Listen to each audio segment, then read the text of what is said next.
Bon, bah, elle est sarcastique, il me dit, tu sais, dans la vie, c'est vrai, tous ces gens qui imitent les autres communautés en pensant que ils vont être en lien avec eux, eh bien, c'est sûr que ça va arriver, mais quand on voit un peu l'historique qu'ils ont dans leur vie, dans leur lieu de vie, eh bien, on n'a pas tellement envie de leur ressembler. C'est ce que tu disais, les gens, ils sont multicasquettes. C'est vrai qu'ils adoptent vite les manières, les coutumes des pays étrangers, mais ils n'en comprennent pas les conséquences. Oui, voilà, c'est ça. Ça va au-delà d'un simple jeu, hein. C'est ça. C'est qu'après, tu prends aussi tout ce qui est karmique du pays ou de la communauté. Donc, faut réfléchir quand même. Quand tu es pour les Amérindiens, ils ont quand même été scalpés. Il y en a d'autres en Égypte qui ont été massacrés, c'est pareil.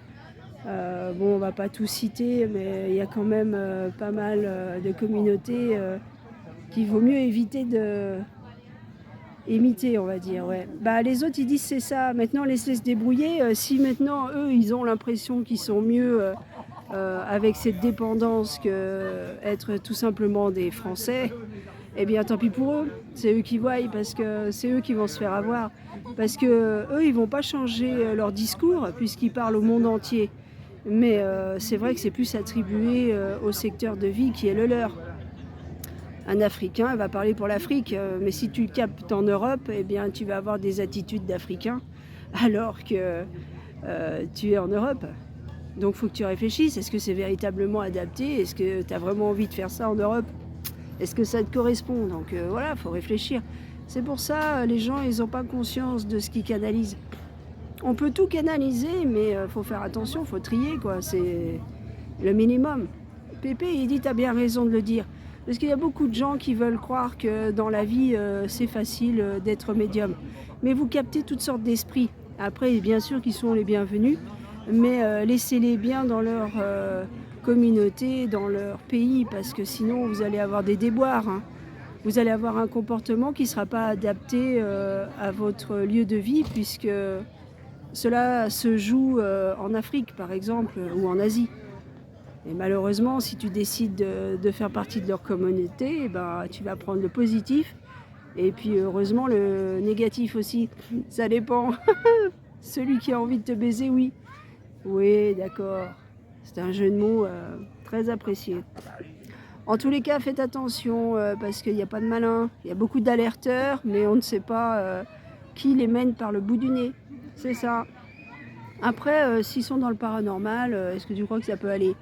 Eh bien, le paranormal, si c'est neutre, s'ils se disent d'aucune communauté, bon, bah voilà, c'est peut-être une idée, mais on a vu que par le passé, il y en a qui ont voulu adhérer à des communautés autres que celles qu'on peut trouver en France.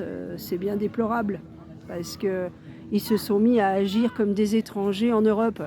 C'est normal, hein, je vais te dire, c'est tout simple, hein, c'est karmique, hein.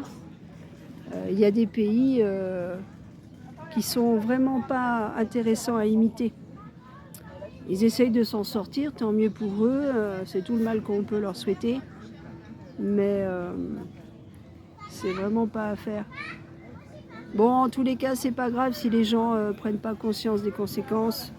Le principal, c'est que vous vous dites que vous êtes des acteurs, des actrices, voilà, que vous voulez essayer, que c'est pour voir. Mais attention, même un simple Reiki ou médecine traditionnelle chinoise, vous attirez les esprits asiatiques et japonais. Donc c'est pas méchant en soi, mais sauf que vous êtes français. Et si vous ne savez pas faire, eh bien vous les offensez, les dieux. Parce que déjà, il faut les nourrir, il faut leur donner à manger. C'est pas du tout nos coutumes en France, donc c'est une catastrophe. Donc souvent, il y a des gens, ils se retrouvent sur la paille, au lieu d'être sous la paille, dans une jolie petite maison écologique. Ça, c'est pour le côté négatif. Et le côté positif, eh bien, ils se rendent compte qu'à un moment donné, ça n'a été qu'un rôle et que ça ne peut pas durer. Parce que malheureusement, C'est tout un siècle, il faudrait être né là-bas, il faut étudier dans le pays, il faut avoir des maîtres asiatiques ou japonais, peu importe. Mais il faut vraiment se donner la peine. Ouais, voilà, c'est trop léger, vous n'êtes pas assez expert et après ils peuvent s'offenser, vous faire du mal d'une certaine manière, parce que vous les vexez, enfin c'est pas ça. Et eux, ils voient pas que tu es blanc, ou tu es noir, ou tu es jaune. Eux, ils voient que tu fais leur art et du coup, tu dois savoir faire. T'es pas censé ignorer la méthode, les règles de cette communauté. T'as pas tout à fait compris aussi, tu sais. Il faudrait leur dire que c'est pas grave pour ceux qui ont essayé, mais c'est vrai que quelquefois on peut y laisser un petit peu des déboires. Oui, voilà, c'est ce qu'on me dit. Faites attention. Ouais. Chaque situation est karmique. Il y a une histoire sur chaque communauté. Il faut bien la connaître. Est-ce que vous avez envie d'adhérer, de comprendre ce qui s'est passé, étudier l'histoire du peuple, du pays, de la communauté? Parce que sinon, si un jour vous voyez des choses arriver chez vous, il ne faut pas être étonné. Hein. Si vous l'êtes, c'est que c'est foutu. C'est que vous aurez mal étudié. Voilà, bon, en gros, on me donne cette idée